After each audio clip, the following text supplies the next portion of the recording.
Alright, hello citizens of the Nigelverse. It's Niger once again, and today I'm going to seek to answer a question that has been on a lot of people's minds, and especially recently as of late, but kind of been on people's minds for a bit. And I want to seek to try my best to answer it and come to a sort of understanding about it. Has AEW ruined Switchblade Jay White? Hey, Switchblade Jay White. For those of you who are unaware, you may be like, Nigel, who was that? One of the biggest, mainly he before AEW, who before I really got into stuff outside WWE, he Switchblade's not super familiar with him, but of course former member and I believe former leader as well of the Bullet Club of won all kinds of gold all across the globe, especially in New Japan, and I made some appearances for AEW prior. So when he ultimately decided to sign with AEW instead of WWE, he in last year, or came in as kind of a big deal. Now, people kind of saw it coming, but it came in as kind of a big deal. This big star, this or yet another big New Japan star coming over to AEW, who just one of several that we would see come over from New Japan and over to AEW. But a lot of people have felt like I've kind of felt like Jay White has been living and more so living, operating, what have you, within the AEW sphere, or kind of operating under his potential, well, as a star. And today I want to kind of analyze that and truly answer the question: has AEW truly ruined Switchblade Jay White? The answer, I feel like, is kinda. Now the thing is, the thing is when it comes to his question, and it kind of talking about Jay White in AEW, how he's done so far. It's not quite as black and white as you think. For some people, it's a definite, absolutely yes. They totally ruined him, but at the same time, there's layers, if you will. Oh, there's some layers to it, and there's some things that we really do have to analyze when it comes to Switchblade and his involvement in AEW. Quite a bit of bad slash like very head scratching, but at the same time, there's some things that I think they did well when it comes to Jay White and AEW. Especially now that he's a little over a year in his time in AEW, but there definitely are some drawbacks, and we definitely will get to those. But you know what? For now, let's address the good stuff when it comes to Jay White and how he's been booked in AEW. For starters, within his first year, he really did come in as a very big deal, aligning himself with Juice Robinson, forming Bullet Club Gold, and they slash the Bang Bang Gang, and they would add Austin and Colton Gunn to their ranks, which adding the Guns to the Bullet Club is literally makes too much sense. It's possible for something to make too much sense, and that literally makes too much sense. But hey, they're a perfect fit. But and adding them to their ranks, so. Oh, already he off to a good start, I would say. Hey, the other thing, he at least got a match for the AEW World Championship within his first year here. Came in around April of 2023, and by about November, by full year, he was facing MJF for the AEW World Championship, and we'll definitely get to that. But there is that, and Jay White has just won. Alongside Austin and Colton Gunn, has just won the AEW World Trios Championships. So, I would say there is some good, but now we get into the kind of weird head scratching stuff.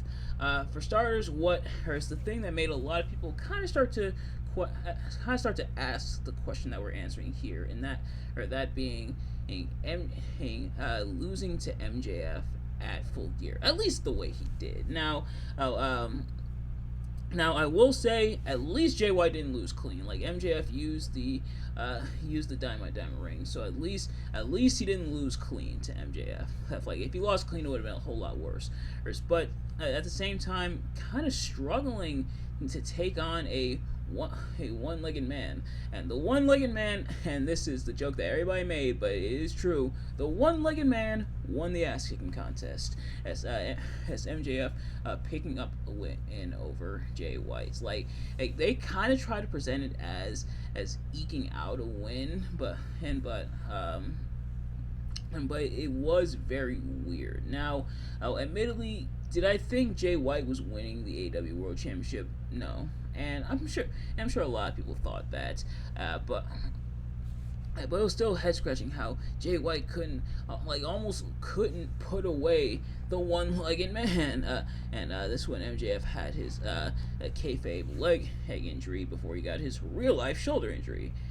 And honestly, for all we know, the leg injury might have been legit as well. Which, of course, MJF has just undergone surgery. Meaning, if you remember when I talked about it a while back, it was mentioned that if MJF did need surgery, he probably would be out for about a year, and he just got surgery. So yeah, he's sadly going to be on the show for a while. Also, wishing MJF a very speedy recovery. But yeah, that's what made a lot of people start to scratch their heads a little bit. But then the other thing is their involvement with the Acclaimed. Now, how they feuded with the Acclaimed, then they teamed with the Acclaimed, and then they feuded with them again, which led to them winning the World Trios Championships. But in that feud with the Acclaim, included Jay White losing, either losing, I think he either lost outright or lost by disqualification, but either way, or I think he won but barely. I forget it because he sadly missed that episode of Dynamite, or maybe not that sadly, but essentially struggling against Billy Gunn. Now, of course.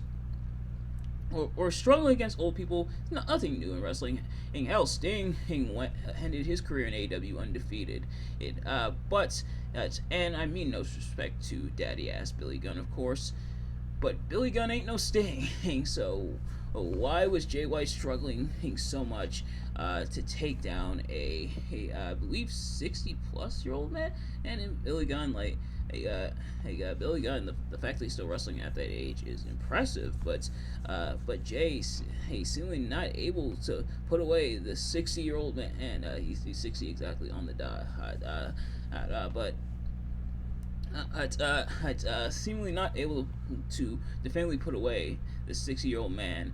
That's kind of weird, but then also, and I think this is more of a byproduct of the Acclaim not being on the main card, but it also led to not just Switchblade AJ White, but the entirety of Bullet Club Gold, minus Juice Robinson because he's still on the shelf and everything, essentially being on the pre-show as well, on the 0 hour pre-show, what have you, as well, which sadly that's not a good look. Like, of course, no disrespect to the people who wrestle on the pre-show, get the fans their money's worth before the actual show begins, but someone the caliber of Jay White, who came in with so much hype, who has all these accolades, being on the pre-show, it kind of raised some eyebrows, like more eyebrows being raised. I'm not talking about rock eyebrows. I'm talking about the fans' eyebrows kind of being raised at Jay White on the pre-show. At least he got the W. That being Dynasty, which I still haven't watched yet. But when I'm able to, I definitely will watch it and review it. But Switchblade being on the pre-show, at least he got out the win. They're the Trios champions, but that's kind of weird.